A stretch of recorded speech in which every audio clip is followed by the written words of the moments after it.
Bismillahirrahmanirrahim.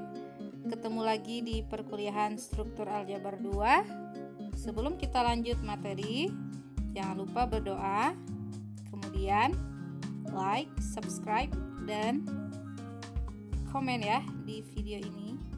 Selamat belajar. Baik, pada video ini kita akan melanjutkan pembahasan tentang ring faktor, yaitu teorema ketiga, teorema fundamental homomorfisme.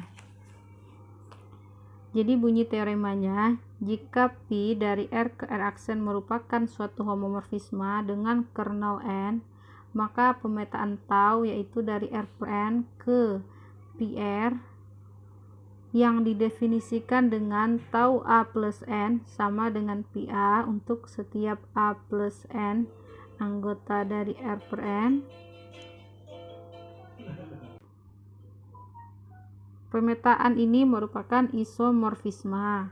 Selanjutnya, jika gamma dari R ke R per N adalah homomorfisme natural, maka untuk setiap A di R berlaku Pi A sama dengan tau komposisi gamma alfa. Nah, bagaimana kita membuktikan teorema ketiga ini?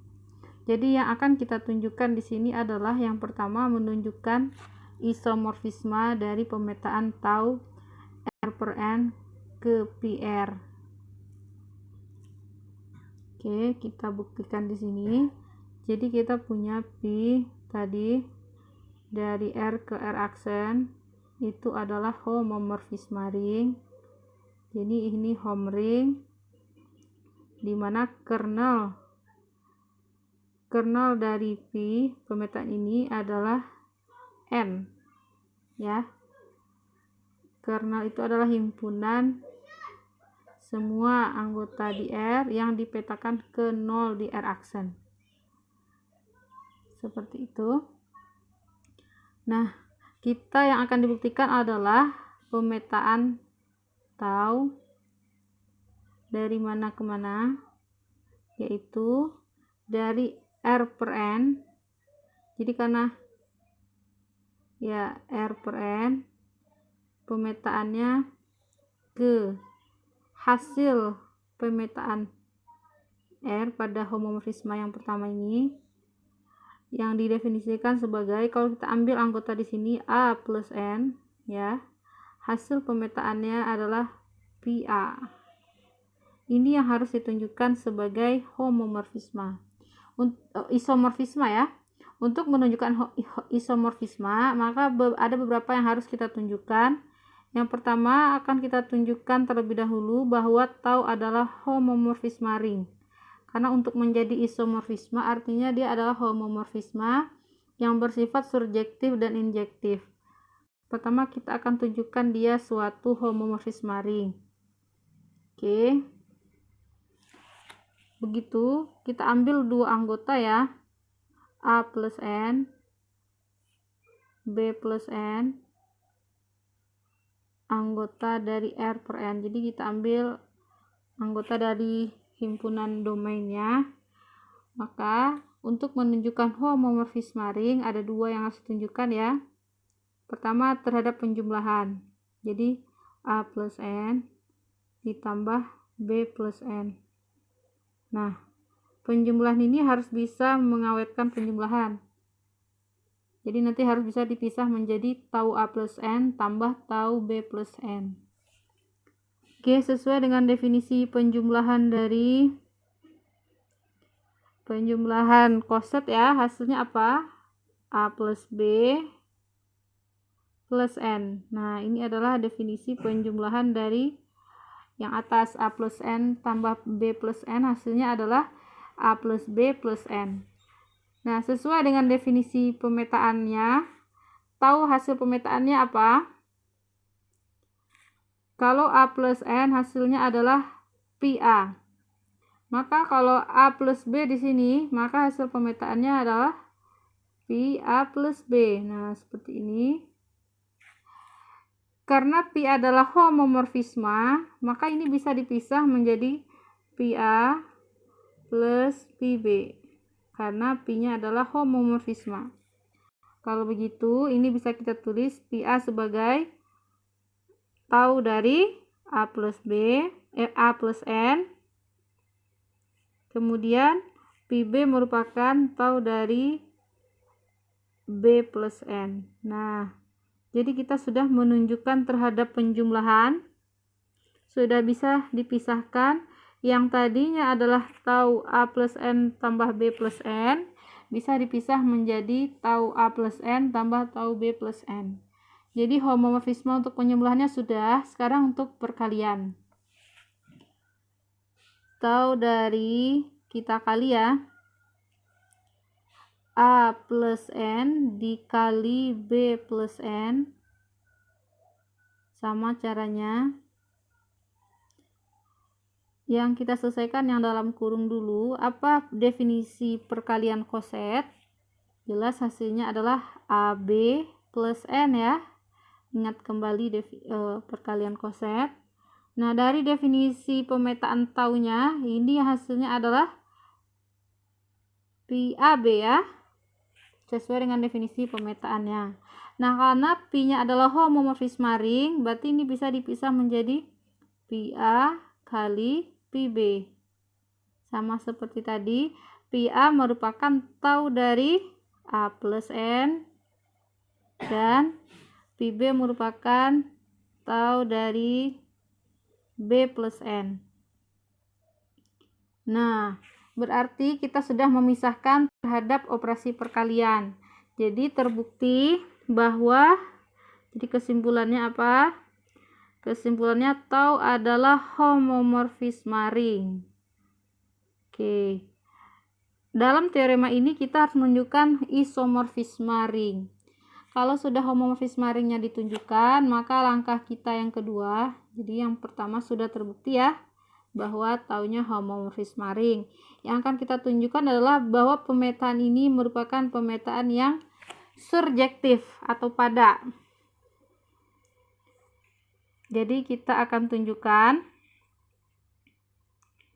ditunjukkan tau merupakan surjektif ya. Pemetaan yang surjektif. Masih ingat nggak cara membuktikan pemetaan itu surjektif?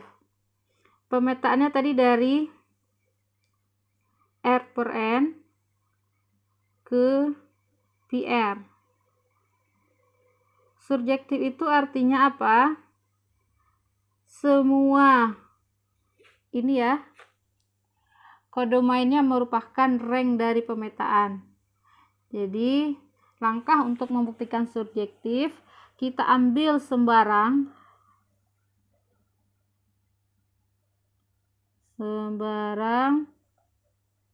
anggota di kodomainnya ini. Misalkan saja namanya adalah X.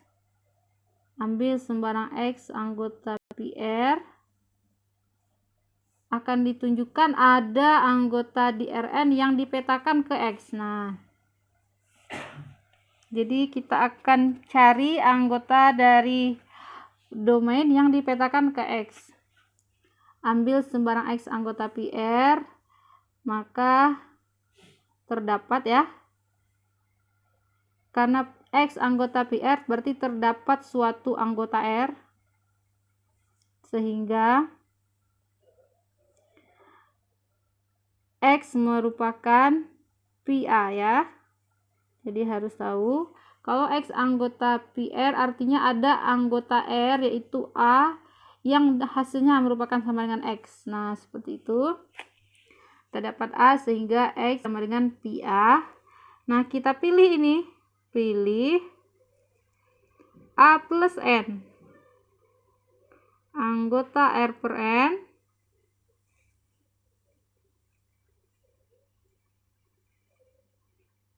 Maka apa hasil pemetaan tau A plus N?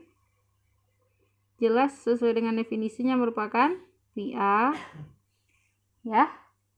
Dan Pi A tadi sama dengan X.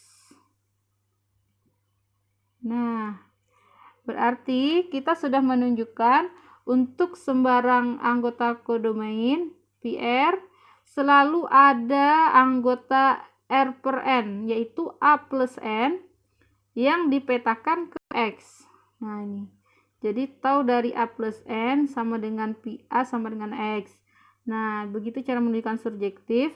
Jadi kesimpulannya tau terbukti surjektif karena setiap anggota kodomainnya merupakan hasil pemetaan ya, pemetaan dari anggota domain. Nah sekarang kita akan menunjukkan sifat injektif. Yang ketiga harus ditunjukkan injektif. Kalau kalian masih ingat ya, secara umum menunjukkan sifat injektif pada homomorfisme atau kita menunjukkan monomorfisme ya. Ini saya ingatkan kembali. Ingat ya. Secara umum monomorfisme. Jadi ini berlaku untuk homomorfisme ya. Misalkan kita lambangkan apa ya? Kita lambang alfa saja. Alfa misalkan dari ring R ke R aksen itu adalah homomorfisme. Nah, homomorfisme ring ya. Oke. Maka ini kita misalkan alfa dari R ke R aksen itu homomorfisme ring, maka alfa adalah monomorfisme, artinya dia injektif.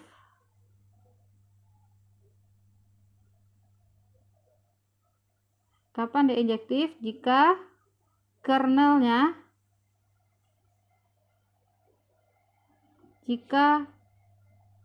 kernel dari alfa itu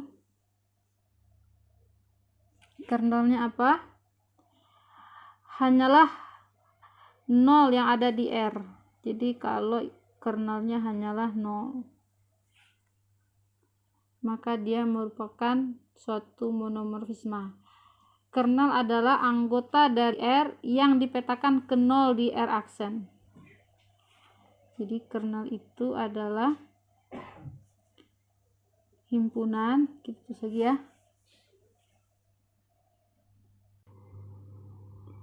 Jadi kalau kernelnya hanyalah 0 yang ada di R, jadi elemen 0 merupakan kernel, maka homomorfismenya itu merupakan suatu monomorfisme, artinya dia bersifat injektif.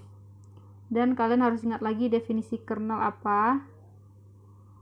Kernel dari apa tadi lambangnya? Kernel alfa ya. Kernel alfa adalah semua anggota di domain A anggota R yang mana hasil pemetaannya merupakan 0 di kodomain sama dengan 0 aksen. Nah, himpunan semua A yang dipetakan ke 0 aksen itu merupakan definisi kernel. Nah, setelah kita melihat definisi ini, kita ingin membuktikan bahwa pemetaan tau tadi injektif. Sekarang kita bahas yang tau ya. Kita ingin buktikan tau dari R per N ke PR itu ingin ditunjukkan injektif. Bagaimana menunjukkan injektifnya? Kita cari kernelnya.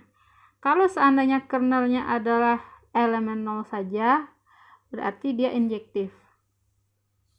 Kernel dari tau, apa definisi kernel sesuai dengan definisi kernel alfa di atas?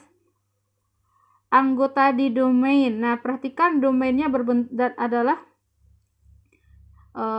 ring faktor ya. Domainnya merupakan ring faktor. Jadi kita menulisnya A plus N anggota R per N yang memenuhi apa? tau dari A plus N, jadi kita meniru bentuk atas ya, yang atas ini. Jadi kernel dari tau adalah anggota dari domain, yaitu A plus N anggota R per N yang memenuhi tau A plus N itu sama dengan 0 aksen. 0 aksen di sini di mana? Karena pemetaannya ke PR, berarti 0 aksen di PR ya.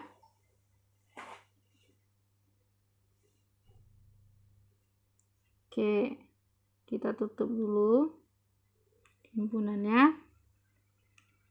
Apa artinya?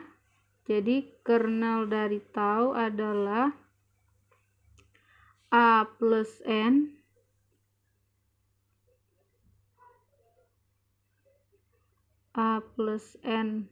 anggota R per N, di mana, oke kita lanjutkan yang tadi. Apa artinya tau dari alpha plus N? Definisinya apa? Tau dari alpha plus N adalah PA ya. Itu adalah definisi pemetaannya yang nilainya sama dengan 0 aksen. Nah, apa artinya ini?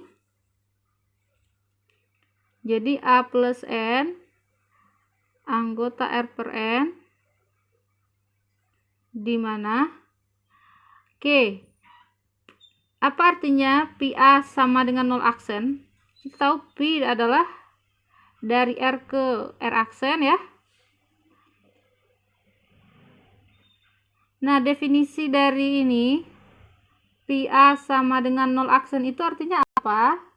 Berarti kernel dari, kalau PA sama dengan 0 aksen berarti A anggota kernel, iya enggak? A anggota kernel P.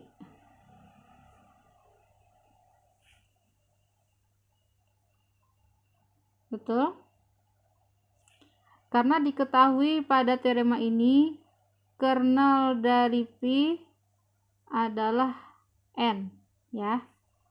Kita cek kembali materinya, soalnya.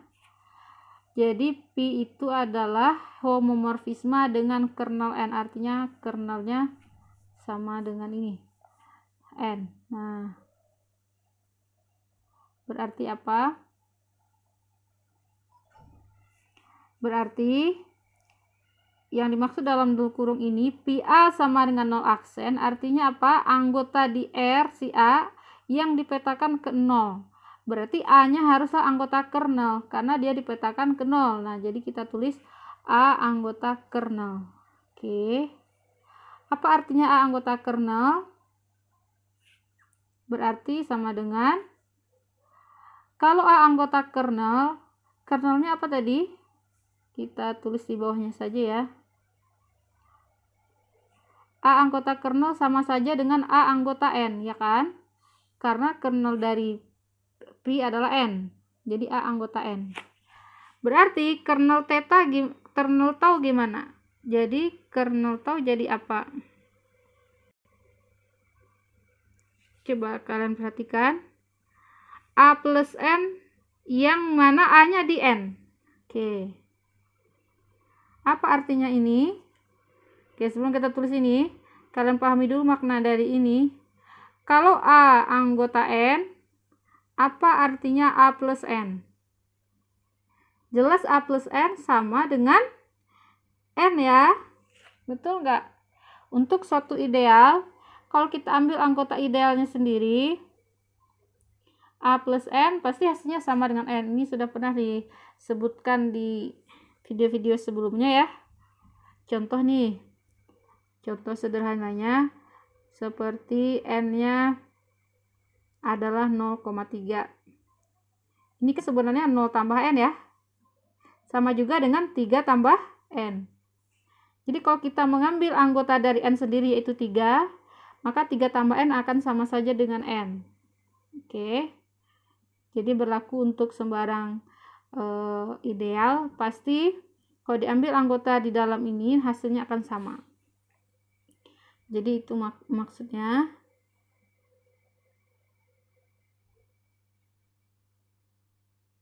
Jadi kesimpulannya, kernel dari tau adalah A plus N, yang mana A anggota N. Nah, berarti kalau A anggota N, maka A plus N-nya hanyalah N sendiri. Jadi kesimpulan kita, kernel dari tau A plus N-nya adalah N sendiri. Nah, tahu nggak N itu apa? Pada pemetaan tau dari R per N ke ini, N adalah elemen nolnya ya, sama dengan elemen 0 pada ring R per N. Jadi seolah-olah sesuai dengan definisi tadi, definisi yang sini. Bentar. Nah, ini. Kapan dia injektif atau monomorfisme? Kalau kernelnya adalah elemen 0. Elemen 0 di sini elemen 0 di R. Nah, karena pemetaan kita dari R per N, maka elemen 0 di R per N adalah N sendiri. Nah, seperti ini. Berarti kalau elemen 0-nya kalau kernelnya satu-satunya anggota kernel adalah elemen 0, berarti pemetaannya disebut pemetaan yang injektif. Jadi terbukti bahwa tau merupakan pemetaan yang injektif. Kenapa? Karena kernelnya adalah elemen 0 saja ya. Karena kernel dari tau hanyalah elemen 0-nya, yaitu N. Kita ingat ya, untuk sembarang ring faktor, elemen 0-nya adalah ideal itu sendiri. Itu disebut elemen 0. Jadi terbukti dia injektif. Kalau begitu, sudah terbukti ketiga-tiganya. Yang pertama homomorfisme ring, yang kedua surjektifnya, yang ketiga injektifnya. Berarti terbukti bahwa tau merupakan isomorfisme ring. Isomorfisme ring ya. Isomorfisme ring adalah homomorfisme ring yang bersifat surjektif dan injektif. Oke, jadi seperti itu bukti dari teorema 3. Lalu ada bagian bawah pernyataan dari teorema 3. Selanjutnya, jika gamma dari R ke R per N adalah homomorfisme natural, maka berlaku seperti ini. Nah, ini sebenarnya hanyalah komposisi fungsi ya. Jadi bisa kita gambarkan di sini. Jadi Pi tadi adalah homomorfisme dari R ke R aksen. Ya. Sebentar. Hasil pemetaannya jelas nanti namanya PR ya, hasil pemetaannya. Dan ini pasti subset dari R aksen. Nah, itu homomorfisme. Lalu kalau dari R, oke, kita nulisnya tidak seperti ini ya. Jadi kita tulis R ke, kalau menggunakan pemetaan Pi, hasilnya merupakan Pi dari R, dan ini merupakan subset dari R aksen karena pemetaannya dari R ke R aksen. Kemudian kita punya homomorfisme natural dari R ke R per N. Jadi N-nya merupakan kernel dari, dengan syarat N-nya merupakan kernel dari Pi ya. Nah, pemetaan ini yang kita tulis sebagai gamma. Kemudian dari R per N ke PR, inilah isomorfisme yang tadi sudah kita buktikan. Nah, kalau lihat dari tabel ini, dari panah ini, maka untuk setiap anggota A ya, setiap anggota R, A di R, pasti bisa, pemetaannya bisa langsung. Berarti kan dari R ke PR. Jadi seolah ini hasilnya adalah PA ya. Bisa juga melalui gamma terlebih dahulu. Jadi gamma dari A, lalu dilanjutkan dengan tau.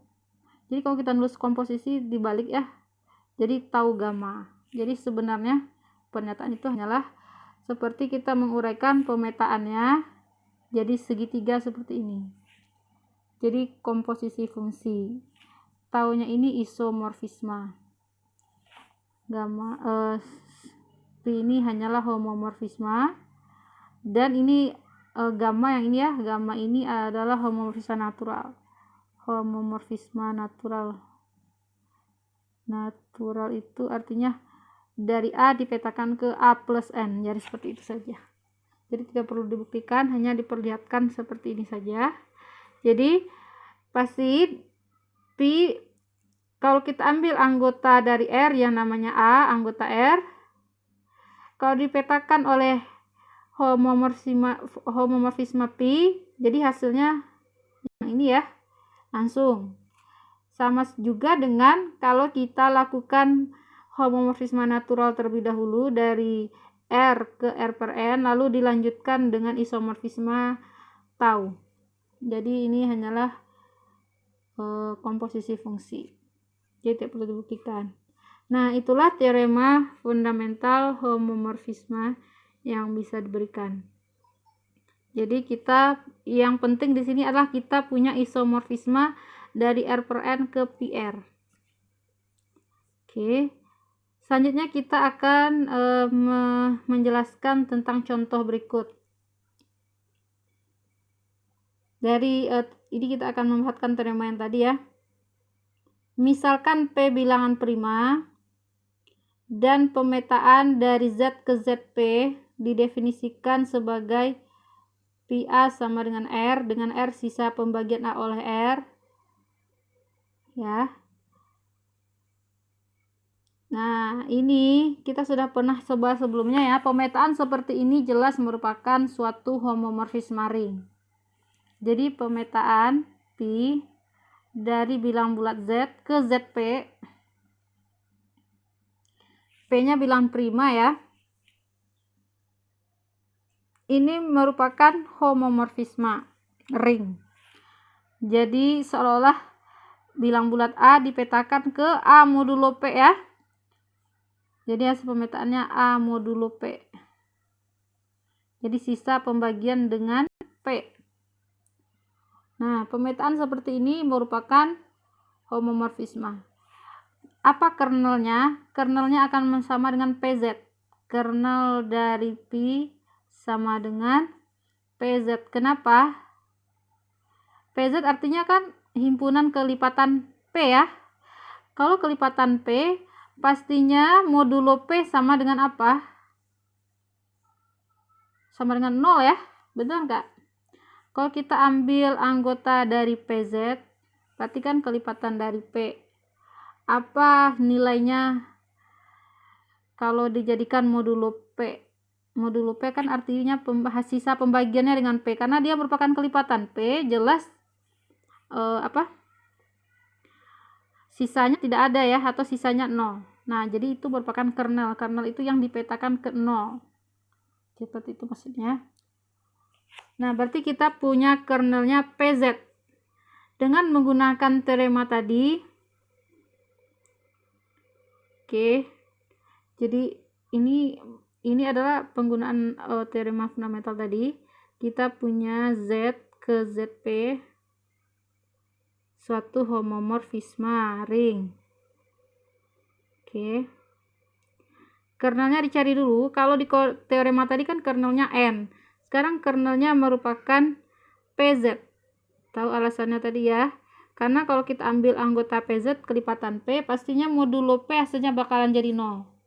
Nah, kalau begitu kita bisa membentuk isomorfisme ya. Isomorfisme. Oke, tahu dari lambangnya. Isomorfisme dari mana ke mana? Dari, kalau yang tadi R per N, sekarang ringnya kan Z. Berarti Z per N. N-nya apa? Yang menjadi N-nya kan kernelnya nih. Berarti Z per PZ. Oke.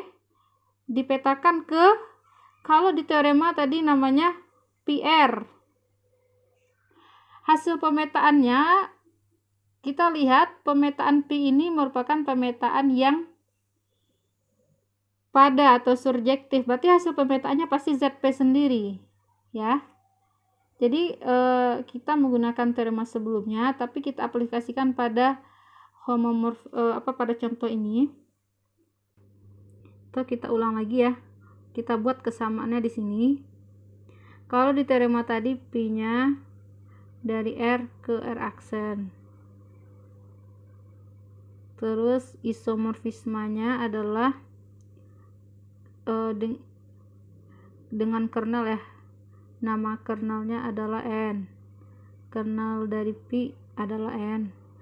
Maka tau dari R per N ke hasil pemetaan R ini isomorfisme. Nah, kesamaan dengan contoh 1 tadi, Pi-nya dari Z ke ZP dengan operasinya yang tadi ya, modulo P. Definisi pemetaannya modulo P. Maka kernelnya jelas, kernelnya merupakan PZ karena kelipatan P modulo P pastinya 0.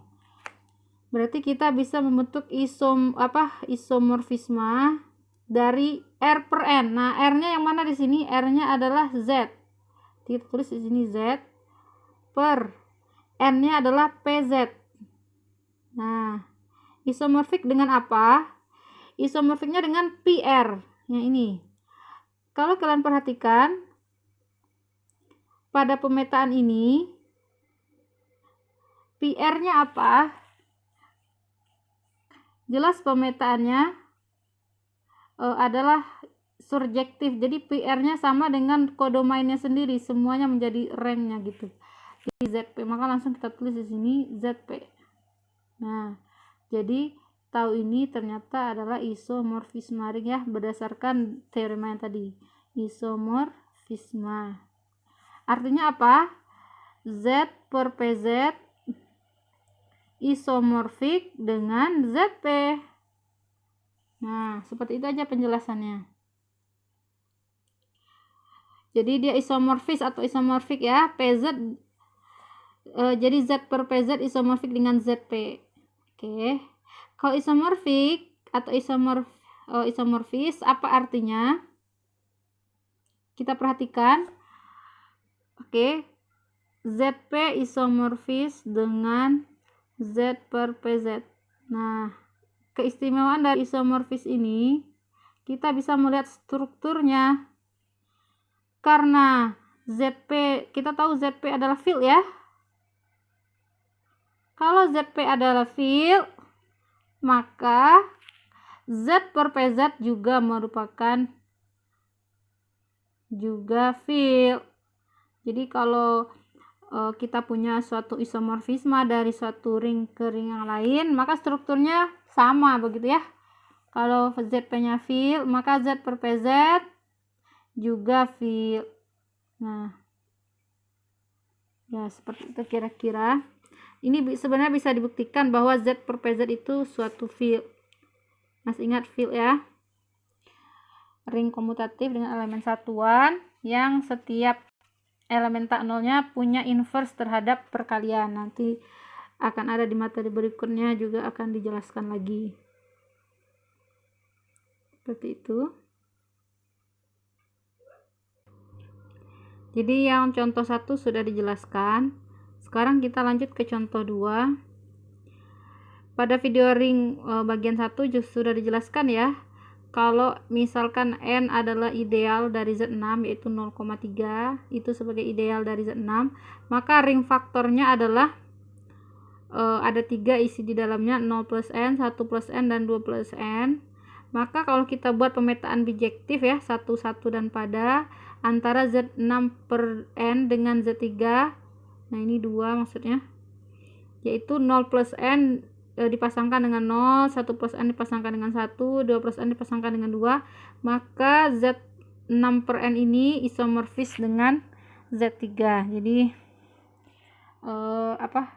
pemetaannya merupakan homomorfisme yang bersifat bijektif ya. Bijektif itu 1, 1 dan pada. Jadi dia merupakan suatu isomorfisme.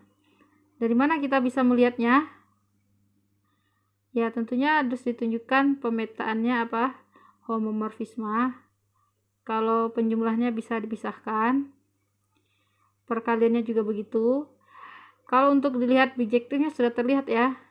Pemetaannya 1, 1 dan pada. Karena jumlah anggotanya sama banyak, 3 anggota. Kemudian kernelnya yang dipetakan ke 0 hanyalah identitas atau elemen satuan di Z6 per N, yaitu 0 tambah N. Jadi juga merupakan isomorfisme.